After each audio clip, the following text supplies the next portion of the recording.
నా పొలము అమ్మేశారు అప్పయ్యి. అప్పయ్యి అమ్మితే 4,20,000 మనకు అడ్వాన్స్ ఇచ్చిన తర్వాత ఆ పాస్బుక్లు 2006లో నక్సలైట్లు పట్టుకెళ్ళారు సార్. అవి నేను పాస్బుక్లు తెస్తానని చెప్పి మనతోటి సంతకాలు తీసుకొని వెళ్ళి తర్వాత ఒక 3 నెలల తర్వాత అడిగితే నా పేరు మీద ఎక్కించుకున్నాను. నువ్వేం చేసుకుంటావు చేసుకుని హ్యాండిక్యాప్డ్ కదా అన్నాడు. మేము వెళ్ళి కలెక్టర్కు, ఎస్పీకి, ఆర్డీఓకు, ఎంఆర్ఓకు, ఎస్ఐకి అందరికి లెటర్లు ఇచ్చా 2020లో.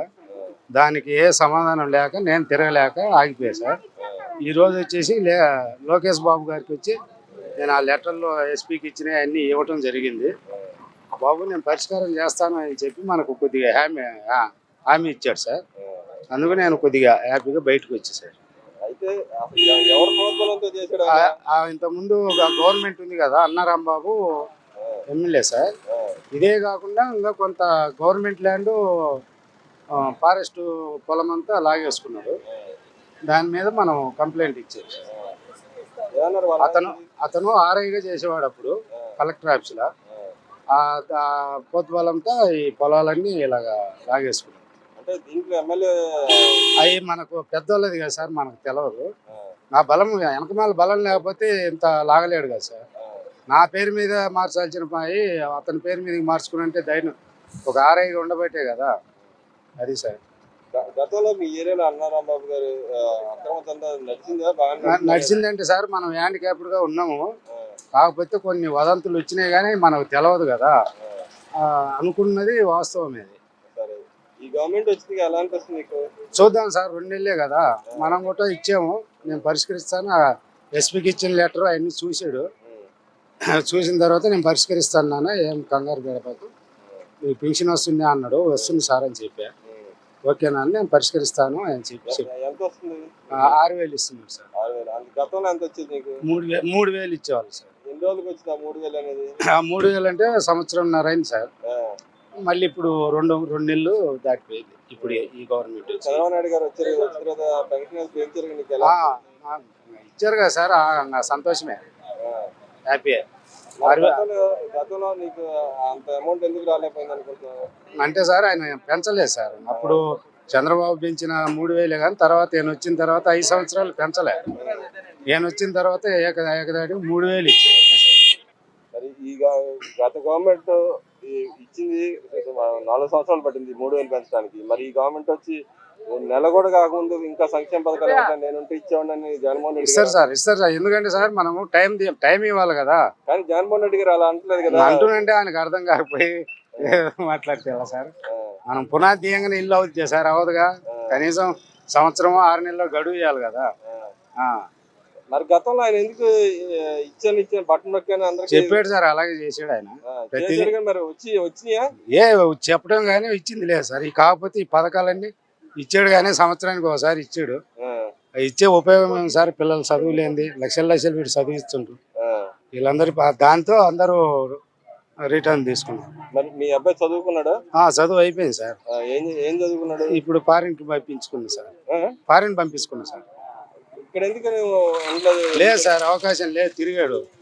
తిరిగి 2 సంవత్సరాలు ఖాళీగానే ఉన్నాడు. తిరిగి మొన్న వెళ్ళిపోయాడు సార్. ఒక 3 నెలలే. గత గవర్నమెంట్ లో రాకముందు జగన్మోహన్ రెడ్డి గారు హామీలు ఇచ్చాడు కదా, పిల్లలకి అందరికి ఉద్యోగాల కోసం కల్పిస్తాను. ఎందుకు కల్పించలేకపోయాడు అనుకుంటున్నాను? ఇచ్చాడు సార్. వాలంటీర్లు సచివాలయం జాబులు వాళ్ళు ఇచ్చారు. ఇప్పుడు వాళ్ళ జాబ్ చూస్తే వాళ్ళకి పిల్లలు ఇచ్చే వాళ్ళే కానట్లే.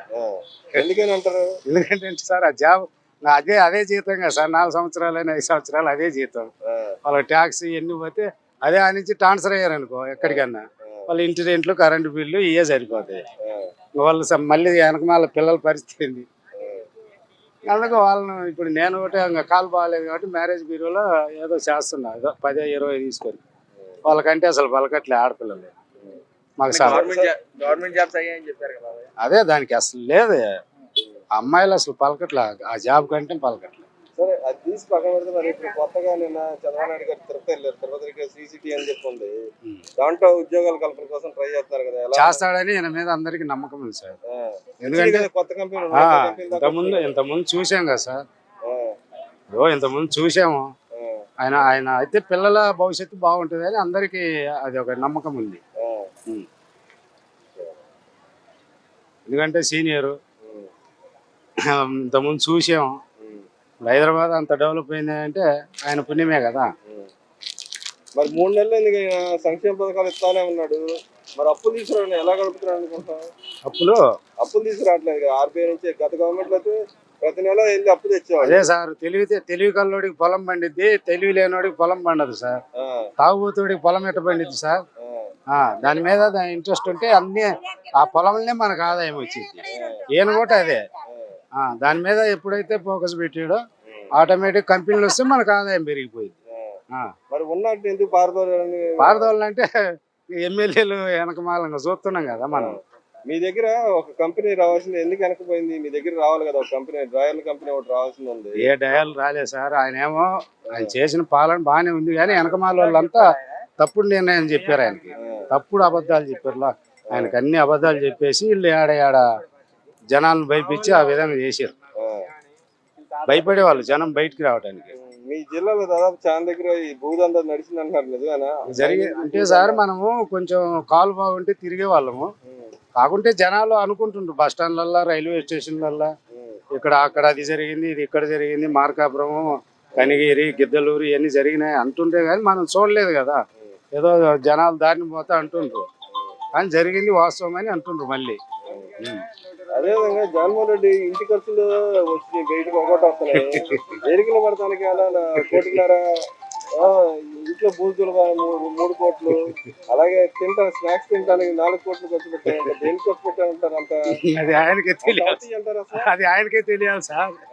అంత అవుతుంది అంటారు అసలు? కాదు, అది ఆయనకే తెలియాలి. అది ఆయనకు తెలవకుండా ఎన్ని జరిగినాయి ఆయన ఇప్పుడు తల పట్టుకుండు. ఆయనకు తెలవకుండా ఎన్ని జరిగినాయి ఆయన తెలియకుండా జరిగింది అంతే. మరి లేకపోతే ఒక స్నాక్స్ కి 3-4 కోట్లు అని అంటే అసలు విచిత్రంగా సార్ జనాలకి. లండన్ వెళ్ళడానికి అజ్జి పెట్టినాడు కదా, మరి ఏం చేద్దాం? ఇక్కడ ఎండలు ఎక్కువ ఉన్నాయండి సార్. అక్కడ చల్లగా ఉంటది కదా సార్. ఇక్కడ ఎండలు ఎక్కువ ఉంటాయి. ఆయన లండన్ ఎందుకు పోతున్నాడు? చల్లదనానికి. చల్లదనానికి పోతున్నాడు. ఈ ఈటు తట్టుకోలేక.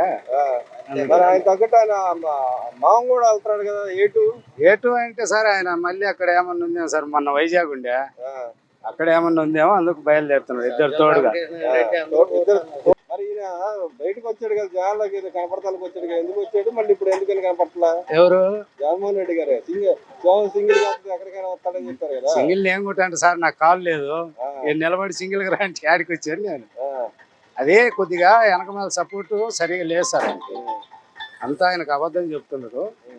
కాకపోతే పథకాలు పేదలకు ఇచ్చాడే కానీ డెవలప్మెంట్ లేదు, పిల్లలకు జాబులు లేవు, ఒక రోడ్డు లేదు, ఉన్న కంపెనీలు ధరిమేసిండు. కానీ ఆయన అన్నాడు, గతంలో అన్నాడు, ప్రజలు నన్ను మోసం చేశారు అంటున్నాడు. నిజంగానే మోసం చేశారా? ఎవరు మోసం చేయలేదు సార్. రాజధాని పోగొడితే, పొలం పోగొడితే, ప్రతిదీ మొత్తం వెనక్కి రిటర్న్ కొట్టేచ్చి. ఇంకా జనాలకు భయం కదా, జనాలకి భయం కదా. నిజంగానే అక్రమాల అన్యాయాలు జరిగిపోతే రాష్ట్రం రెడ్ బుక్ రాజ్యాంగం నడుస్తుందా? చూద్దాం సార్. రెడ్ బుక్ రాజ్యాంగం నడుస్తుంది. ఆయన ఏం తీయలేదు కదా, ఇంకా తీస్తే కదా తర్వాత తెలిసేది.